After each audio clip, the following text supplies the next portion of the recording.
pense que c'est ça la poésie, c'est l'instant. C'est cristalliser un instant avec les images qu'on a sur le moment, tu vois. Hello, je suis pas resté vendeur de bédo. J'ai trouvé ma voix dans la mélo. Je donne de l'espoir à mon ghetto. La beauté des mots, c'est une chanson qui est née en octobre 2022, dans mon studio, dans le Berry. J'avais cette envie de faire de la musique avec des rythmes un peu afro. J'ai fait des poèmes de mes névroses. J'y vois la beauté des mots. J'ai fait des poèmes de mes névroses. J'y vois la beauté des mots. Je souffre comme tout être humain du contact des autres humains en réalité. La chance que j'ai aujourd'hui, c'est de pouvoir l'écrire et d'en faire quelque chose et que ça me serve et que je puisse m'acheter des jolis manteaux roses, tu vois. Et ouais, j'en fais des poèmes. Je fais des poèmes des mots qui me touchent parce que c'est comme ça que je le transforme en quelque chose de positif. C'est là que ce jeu de mots un peu bête et prend tout son sens finalement. Et je pense que c'est ça la poésie, c'est l'instant. C'est cristalliser un instant avec les images qu'on a sur le moment, tu vois. Le fait de mettre des mots M-O-T-S sur des mots M-A-U-X, c'est jouer sur l'homophonie entre ces deux termes. L'homophonie, c'est quand des termes se prononcent de la même manière, mais ne s'écrivent pas de la même manière et ne veulent pas dire la même chose. Le fait de transformer ces mots M-A-U-X, ces névroses, en beauté, en art, ça s'inscrit dans toute une tradition. Freud disait d'ailleurs que c'était le propre de l'artiste de transformer ses traumas. Ici, le texte nous dit les névroses en création, en beauté. Et voilà, dans cette tradition, on peut penser à Baudelaire, mais aussi à Hegel en philosophie, qui disait qu'il y avait un processus d'extériorisation des passions en 3 temps. Le fait de pleurer, le fait de mettre en mots et le fait de mettre en art. Et on a bien ce processus ici. Je suis pas resté vendeur de bédo. J'ai trouvé ma voix dans la mélo. Quand je dis que je suis plus un vendeur de bédo, que maintenant je suis un artiste, tout ça, c'est pas une revanche, c'est l'avancée justement. C'est le fait de...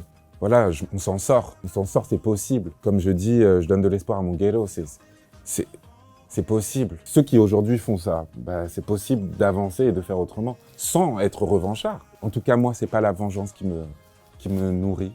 Au contraire, c'est l'espoir. Dire qu'on est parti de bas, qu'on est parti de rien pour finalement arriver au sommet, arriver en tout cas à l'ascension sociale, c'est un schéma narratif qui est assez classique dans les récits de soi. Ça peut être une manière de mettre en valeur sa sincérité, mais aussi une manière de se mettre en valeur soi, de mettre en valeur sa résilience, ses efforts. Ce qui change des fois dans ces schémas narratifs d'ascension sociale, ce sont les affects. Quelquefois dans ces schémas, on a des affects négatif, l'idée des fois de culpabilité, de trahison par rapport aux siens qu'on a abandonnés, ou l'idée de vengeance, se venger de ceux qui n'ont pas cru en nous. Et ici, l'originalité, c'est qu'on a un apaisement, l'idée de ne pas avoir de vengeance, de ne pas avoir de colère.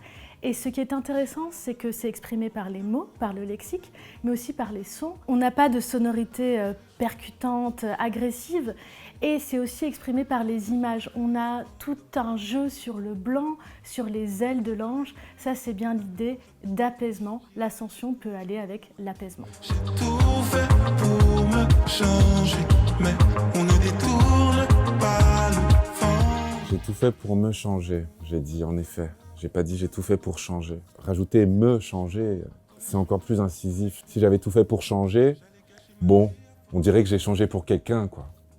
Alors que si j'ai tout fait pour me changer, c'est pour moi que j'ai fait ça. Puis j'ai suivi avec mais on ne détourne pas le vent. On peut changer, essayer des choses, on peut se changer, mais on va pas finalement changer de direction. Je suis un rappeur. Maintenant, je redis que je suis un rappeur. J'ai voulu me changer en un chanteur. On ne détourne pas le vent. Ça veut dire que même en étant un chanteur, je suis resté un chanteur bizarre. Quand j'étais un rappeur, j'étais le rappeur bizarre. Ici, j'ai l'impression que la chanson essaie de réunir 2 schémas narratifs assez différents quand on parle de récit de soi. On a un premier schéma narratif qui est celui de l'auto-création, de l'auto-régénération. On a le « je » et le « me », 2 pronoms personnels, un qui est sujet, un qui est objet, et qui montrent bien qu'il y a une action de soi pour soi-même, sur soi-même. Je me change, je me transforme. Là, c'est l'idée de liberté. Alors que l'autre parole, on ne détourne pas le vent, c'est au contraire le schéma narratif plutôt du destin contre lequel on ne peut rien. Ici, plus de pronoms personnels sujet, mais un on qui est inclusif, qui nous englobe tous, un présent de vérité générale, comme dans un proverbe. on ne détourne pas le vent, c'est l'idée de destin auquel on ne peut pas s'opposer. Le vent, c'est un élément naturel qui va nous emporter.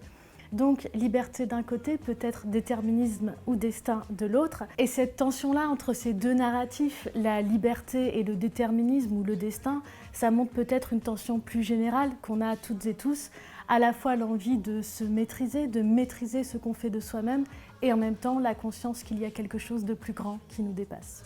Je suis né le 11 septembre. J'ai tué pour me défendre. C'est ce que j'ai toujours détesté, c'est être technique, savoir comment faire. Je trouve que ça m'empêche de faire en fait. C'est pour ça que je lis pas, c'est pour ça que malheureusement je suis peu instruit. C'est comme si j'avais la peur de tout savoir et du coup de plus avoir envie de le faire. Du coup, ma meilleure technique, c'est de me laisser aller et de lâcher prise le plus possible, vraiment, vraiment, vraiment. Et de croire en ce que je dis. Ça veut dire quand je dis je suis le fils d'Alexandre, je suis vraiment le fils d'Alexandre. Quand je dis que je suis né le 11 septembre, je suis vraiment né le 11 septembre. Quand je dis que j'ai tué pour me défendre, je ne le dirai pas. Peut-être. C'est la sincérité ma meilleure technique.